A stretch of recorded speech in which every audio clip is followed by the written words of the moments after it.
It's Saturday morning. It's time for the Experts Program. That means we get to talk technology, one of my favorite segments every week. And I get to talk to this guy, the man who is, he knows all. He digs, well, as they say, he digs down deep to stay up on top. And that is Luis Alvarez, CEO of the Alvarez Technology Group. Hello, Luis. Hello, my friend. How are you? I'm doing really well. Got any fun plans this weekend? Well, I'm actually going to be down in Paso Robles for a business meeting all weekend long. So in addition to the business stuff, we're going to do some team building. Our group is going to go out to a winery and do some axe throwing and some beeswax stuff. I'm not sure. I'm just going to tag along and do whatever they tell me to do. But more importantly, I'm here with a bunch of business CEOs, and all of us are talking about how we can improve our companies. So it's a lot of fun. All righty. And you'll do some wine tasting as part of that team building. For sure. There's going to be a lot of that. Sounds good. Hey, we got a couple interesting topics to touch on this weekend. And the first one comes from Inc. magazine, INC. Why Google is now really warning 2.5 billion Gmail users to stop using their passwords. Now, I have Gmail. I think you have Gmail. A lot of people have Gmail, 2.5 billion of us. Why is Google telling us to stop using passwords? And is there really a threat that they're talking about here? Yeah, so this goes back to a breach that actually happened earlier this year on Salesforce's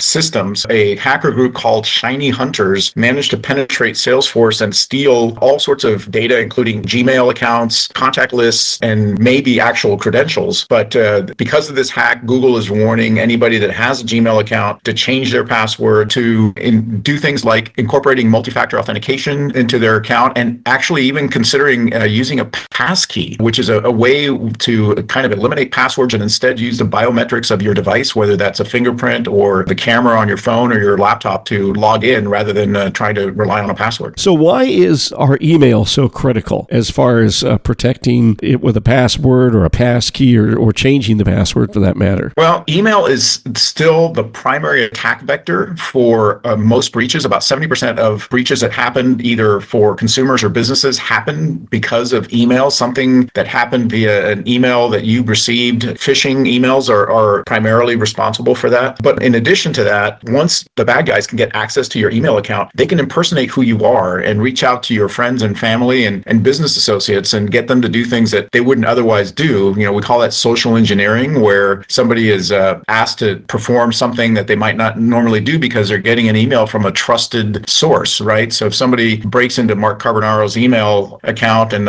sends an email to a friend of theirs saying, "Hey, can you help me out? Can you loan me $200 or loan me $500?" And they're like, "Well, Mark's a good guy. Here's his Venmo account. Let me send it to him." Next thing you know, all your friends are sending money to some unknown Venmo account because they're thinking they're helping you out, and they're really not. And you're completely oblivious to it because your email account has been hacked. So that's why it's important to protect your email account, either by using a really, really strong password or adding multi-factor authentication and considering using passkeys instead of passwords. Well, now I'm going to have to try and figure out what my password is for my Gmail account, because I must have it around somewhere.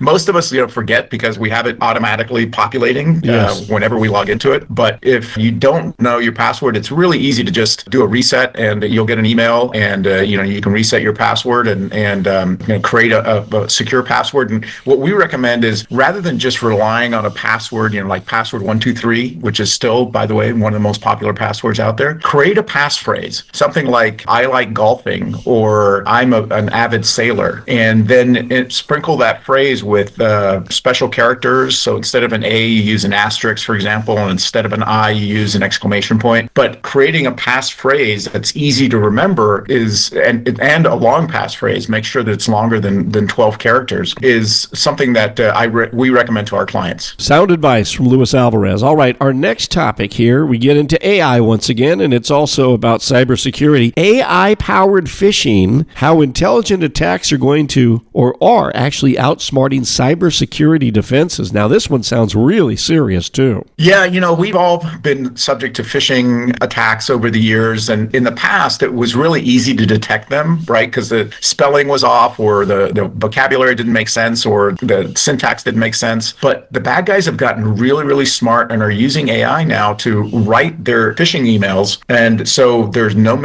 grammatical mistakes. It's, there's no spelling errors. There's no stilted language. It sounds and looks like a perfectly fine email. And they're even going so far as to use AI to target emails to people so that they can say, hey, I want to know everything there is to know about Luis Alvarez. And the AI will go out and discover all the nuances that it can via public websites, social media, places like LinkedIn and Reddit and other places that I've been around. And then the bad guys can craft an email that uses that knowledge to kind of lower my defenses, because the email comes to me and it's like, hey, this person knows who I am. They know about me. They know what interests me. They know intimate things about me. So they must know, there must be somebody that I know, even though I don't recognize the email address. And suddenly you're subjected to, you click on something or you download something and your PC or your laptop is now infected, or they are able to compromise your credentials and use that to do even, worse things. So you can't rely on the old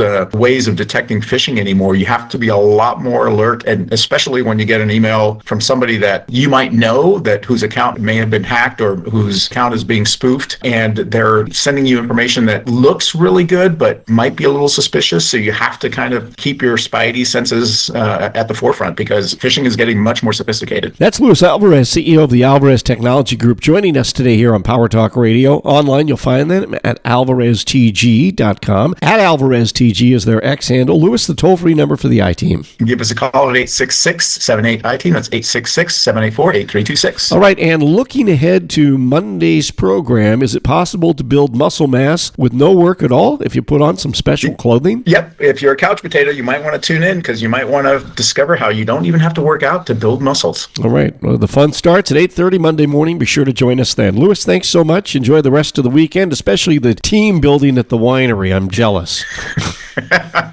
Thank you, my friend. Take care.